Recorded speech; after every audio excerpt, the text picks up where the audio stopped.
अथाष्टाविंशत्यधिकशततमः सर्गः। शिरस्यञ्जलिमाधाय कैकेय्यानन्दवर्धनः बभाषे भरतो ज्येष्ठम् रामम् सत्यपराक्रमम्। पूजिता मामिका माता दत्तम् राज्यमिदम् मम, तद्ददामि पुनस्तुभ्यम् यथा त्वमददा मम। धुरमेकाकिनान्यस्ताम् वृषभेण बलीयसा, किशोरवद्गुरुम् भारम् न वोढुमहमुत्सहे। वारिवेगेन महता भिन्नः सेतुरिवक्षरन्, दुर्बन्धनमिदम् मन्ये राज्यच्छिद्रमसंवृतम्। गतिम् खर इवाश्वस्य हंसस्येव च वायसः, नान्वेतुमुत्सहे वीर तव मार्गमरिन्दम। यथा चारोपितो वृक्षो दातश्चान्तर्निवेशने, महानपि दुरारोहो महास्कन्धः प्रशाखवान्। शीर्येत पुष्पितो भूत्वा न फलानि प्रदर्शयन्, तस्य नानुभवेदर्थम् यस्य हेतोः सरोपितः। एषोपमा महाबाहो त्वमर्थम् वेत्तुमर्हसि, यद्यस्मान्मनुजेन्द्रत्वम् भर्ता भृत्यान्न शाधिः। जगदद्याभिषिक्तम् त्वामनुपश्यतु राघव, प्रतपन्तमिवादित्यम् मध्याह्ने दीप्ततेजसम्। तूर्यसङ्घातनिर्घोषैः काञ्चीनूपुरनिस्वनैः, मधुरैर्गीतशब्दैश्च प्रतिबुध्यस्वशेष्व च। यावदावर्तते चक्रम् यावती च वसुन्धरा, तावत्त्वमिह लोकस्य स्वामित्वमनुवर्तय। भरतस्य वचः श्रुत्वा रामः परपुरम् जयः, तथेति प्रतिजग्राह निशसादासने शुभे। ततः शत्रुघ्नवचनान् निपुणाश्मश्रुवर्धनाः, सुखहस्ताः सुशीघ्राश्च राघवम् पर्यवारयन्। पूर्वम् तु भरते स्नाते लक्ष्मणे च महाबले, सुग्रीवे वानरेन्द्रे च राक्षसेन्द्रे विभीषणे। विशोधितजटस्नातश्चित्रमाल्यानुलेपनः, महार्हवसनोपेतस्तस्थौ तत्र श्रियाज्वलन्। प्रतिकर्म च रामस्य कारयामास वीर्यवान्, लक्ष्मणस्य च लक्ष्मीवानिक्ष्वाकुकुलवर्धनः। प्रतिकर्म च सीतायाः सर्वा दशरथस्त्रियः, आत्मनैव तदा चक्रुर्मनस्विन्यो मनोहरम्। ततो वानरपत्नीनाम् सर्वासामेव शोभनम्, चकार यत्रात् कौसल्या प्रहृष्टा पुत्रवत्सला। ततः शत्रुघ्नवचनात् सुमन्त्रो नाम सारथिः, योजयित्वाभिचक्राम रथम् सर्वाङ्गशोभनम्। अग्न्यर्कामलसङ्काशम् दिव्यम् दृष्ट्वा रथम् स्थितम्, आरुरोह महाबाहू रामः परपुरम् जयः। सुग्रीवो हनुमांश्चैव महेन्द्रसदृशद्युती, स्नातौ दिव्यनिभैर्वस्त्रैर्जग्मतुः शुभकुण्डलौ। सर्वाभरणजुष्टाश्च ययुस्ताः शुभकुण्डलाः, सुग्रीवपत्न्यः सीता च द्रष्टुम् नगरमुत्सुकाः। अयोध्यायाम् च सचिवा राज्ञो दशरथस्य च, पुरोहितम् पुरस्कृत्य मन्त्रयामासुरर्थवत्। अशोको विजयश्चैव सिद्धार्थश्च समाहिताः, मन्त्रयन् रामवृद्ध्यर्थमृद्ध्यर्थम् नगरस्य च। सर्वमेवाभिषेकार्थम् जयार्हस्य महात्मनः, कर्तुमर्हथ रामस्य यद्यन्मङ्गलपूर्वकम्। इति ते मन्त्रिणः सर्वे सन्दिश्य च पुरोहितः, नगरान्निर्ययुस्तूर्णम् रामदर्शनबुद्धयः। हरियुक्तम् सहस्राक्षो रथमिन्द्र इवानघः, प्रययौ रथमास्थाय रामो नगरमुत्तमम्। जग्राह भरतो रश्मीन् शत्रुघ्नश्छत्रमाददे, लक्ष्मणो व्यजनन्तस्य मूर्ध्नि संवीजयंस्तदा। श्वेतम् च वालव्यजनम् जगृहे परितस्थितः, अपरम् चन्द्रसङ्काशम् राक्षसेन्द्रो विभीषणः। ऋषिसङ्घैस्तदाकाशे देवैश्च समरुद्गणैः, स्तूयमानस्य रामस्य शुश्रुवे मधुरध्वनिः। ततः शत्रुञ्जयम् नाम कुञ्जरम् पर्वतोपमम्, आरुरोह महातेजाः सुग्रीवः प्लवगर्षभः नवनागसहस्राणि ययुरास्थाय वानराः मानुषम् विग्रहम् कृत्वा सर्वाभरणभूषिताः शङ्खशब्दप्रणादैश्च दुन्दुभीनाम् च निस्वनैः प्रययौ पुरुषव्याघ्रस्ताम् पुरीम् हर्म्यमालिनीम् ददृशुस्ते समायान्तम् राघवम् सपुरःसरम् विराजमानम् वपुषा रथेनातिरथम् तदा ते वर्धयित्वा काकुत्स्थम् रामेण प्रतिनन्दिताः अनुजग्मुर्महात्मानम् भ्रातृभिः परिवारितम् अमात्यैर्ब्राह्मणैश्चैव तथा प्रकृतिभिर्वृतः श्रिया विरुरुचे रामो नक्षत्रैरिव चन्द्रमाः स पुरोगामिभिस्तूर्यैस्तालस्वस्तिकपाणिभिः प्रव्याहरद्भिर्मुदितैर्मङ्गलानि वृतो ययौ अक्षतम् जातरूपम् च गावः कन्याः सह द्विजाः नरामोदकहस्ताश्च रामस्य पुरतो ययुः सख्यम् च रामः सुग्रीवे प्रभावम् चानिलात्मजे वानराणाम् च तत्कर्म ह्याचचक्षेथ मन्त्रिणाम् श्रुत्वा च विस्मयम् जग्मुरयोध्यापुरवासिनः वानराणाम् च तत्कर्म राक्षसानाम् च तद्बलम् विभीषणस्य संयोगमाचचक्षेथ मन्त्रिणाम् द्युतिमानेतदाख्याय रामो वानरसंयुतः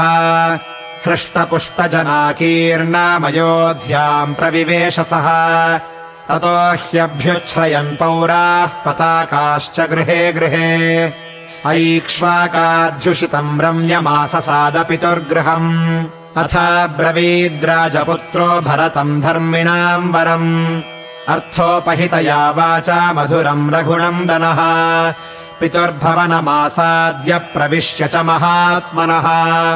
कौसल्याम् च सुमित्राम् च कैकेयीमभिवाद्य च तच्च मद्भवनम् श्रेष्ठम् साशोकवनिकम् महत्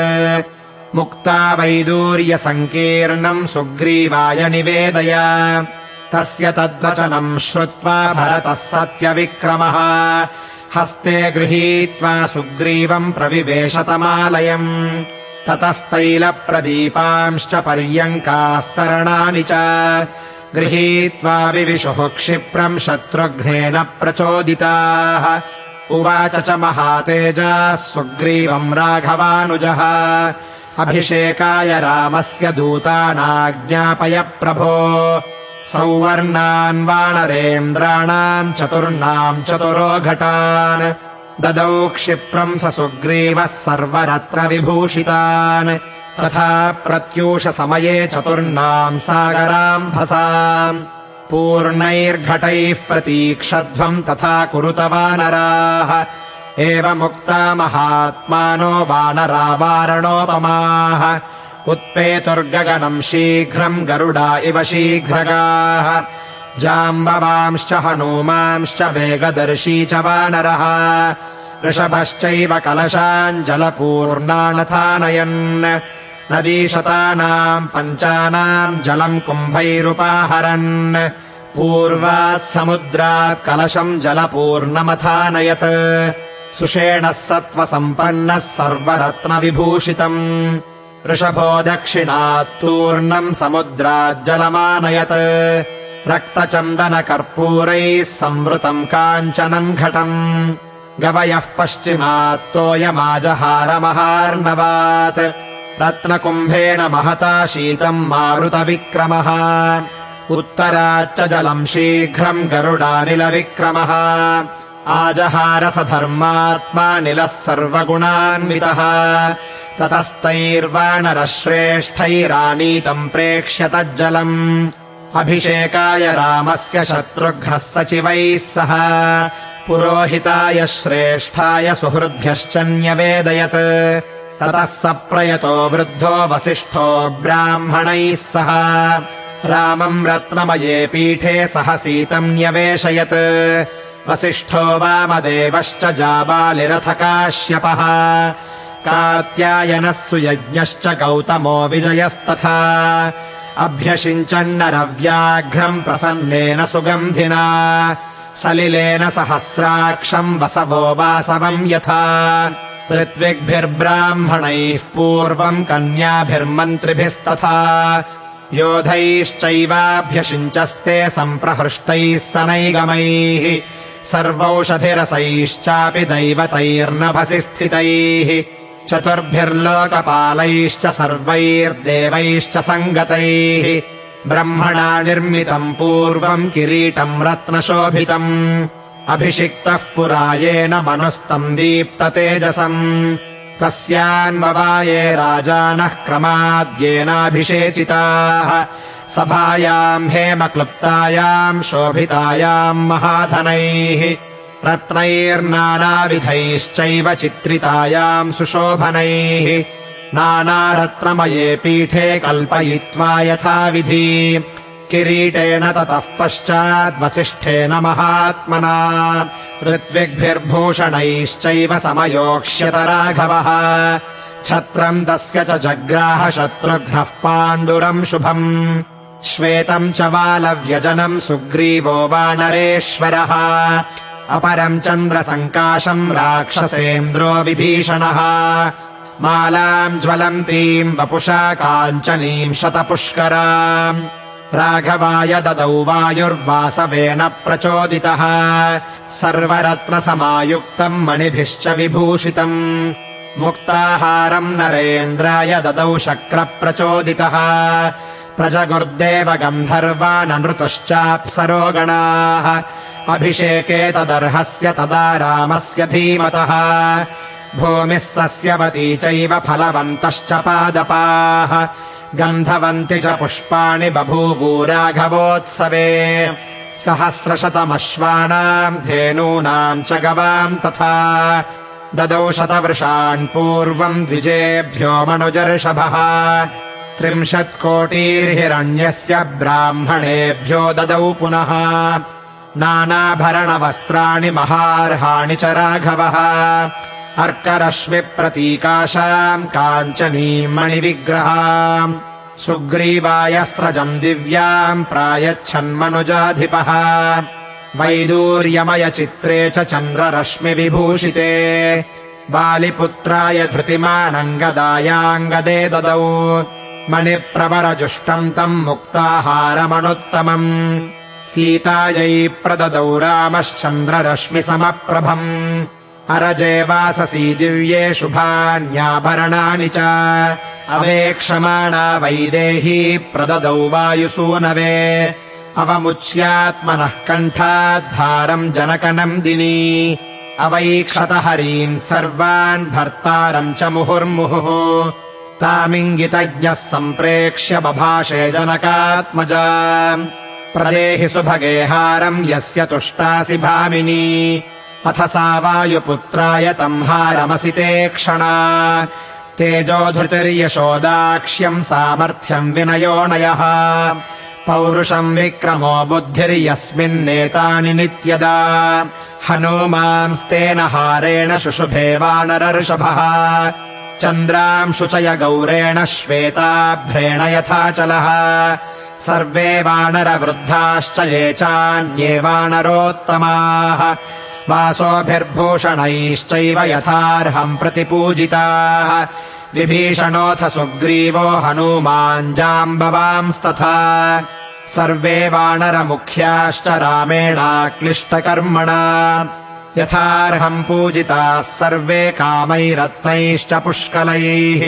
प्रहृष्टमनसः सर्वे जग्मुरेव यथागतम्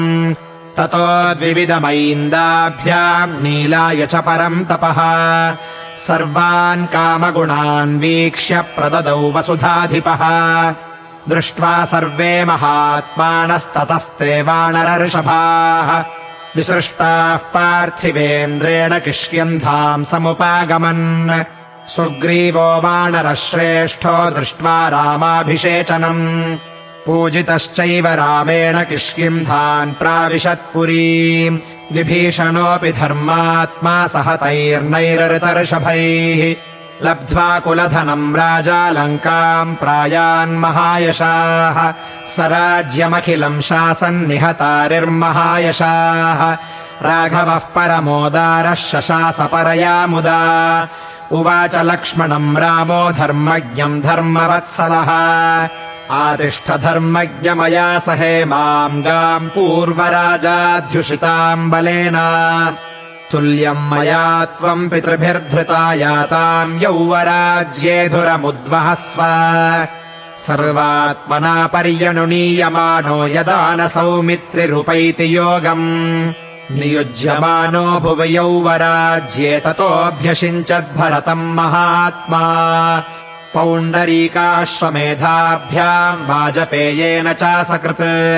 अन्यैश्च विविधैर्यज्ञैरयजत्पार्थिवात्मजः राज्यम् 10,000 प्राप्य वर्षाणि राघवः शताश्वमेधानाजह्रे सदश्वान् भूरि दक्षिणान् आजानुलम्बि बाहुः स महावक्षाः प्रतापवान् लक्ष्मणानुचरो रामः शशास पृथिवीमिमाम् राघवश्चापि धर्मात्मा प्राप्य राज्यमनुत्तमम् ईजे बहुविधैर्यज्ञैः ससुहृज्ञातिबान्धवः न पर्यदेवन् विधवा न च व्यालकृतम् भयम् न व्याधिजम् भयम् चासीद्रामे राज्यम् प्रशासति निर्दस्युरभवल्लोको नानर्थम् कश्चिदस्पृशत्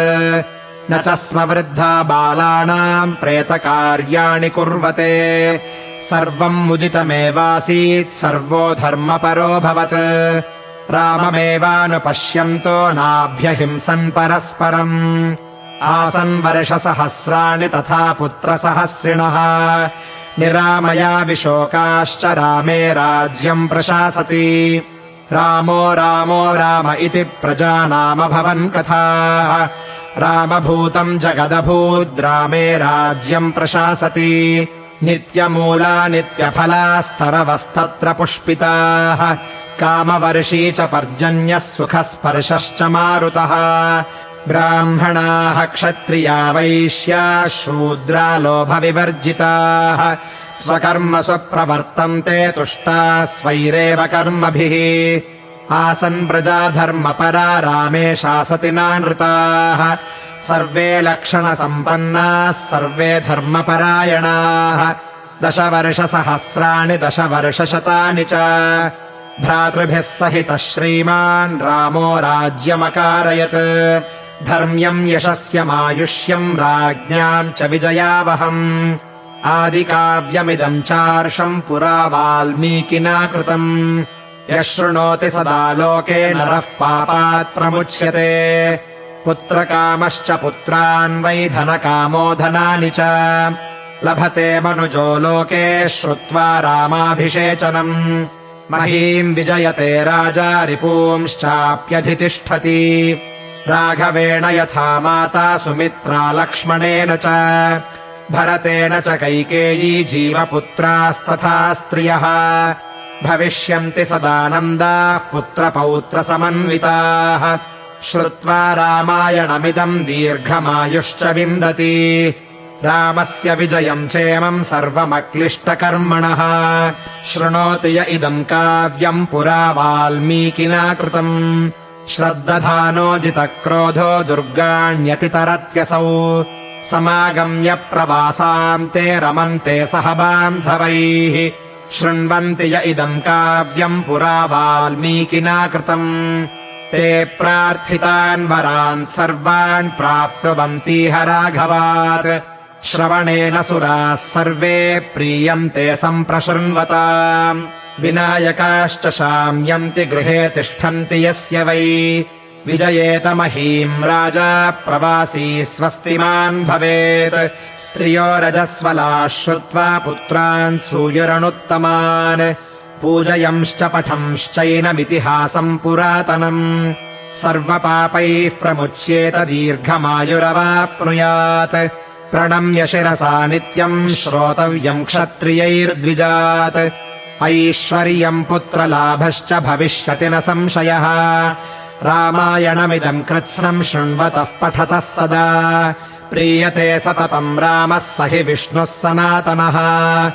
आदिदेवो महाबाहुर्हरिर्नारायणः प्रभुः साक्षाद्रामो रघुश्रेष्ठः शेषो लक्ष्मण उच्यते एवमेतत्पुरावृत्तमाख्यानम् भद्रमस्तु वः प्रव्याहरत विस्रब्धम् बलम् विष्णोः प्रवर्धता देवाश्च सर्वे तुष्यन्ति ग्रहणात् श्रवणात् तथा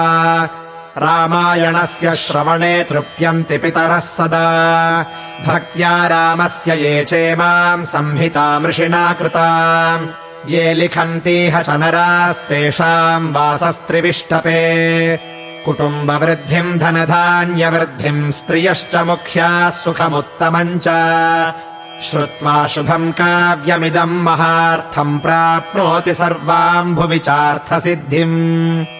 आयुष्यमारोग्यकरम् यशस्यम् सौभ्रातृकम् बुद्धिकरम् शुभम् च श्रोतव्यमेतन्नियमेन सद्भिराख्यानमोजस्करमृद्धिकामैः इत्यार्षे श्रीमद् रामायणे वाल्मीकीये आदिकाव्ये युद्धकाण्डे 28+100तमः सर्गः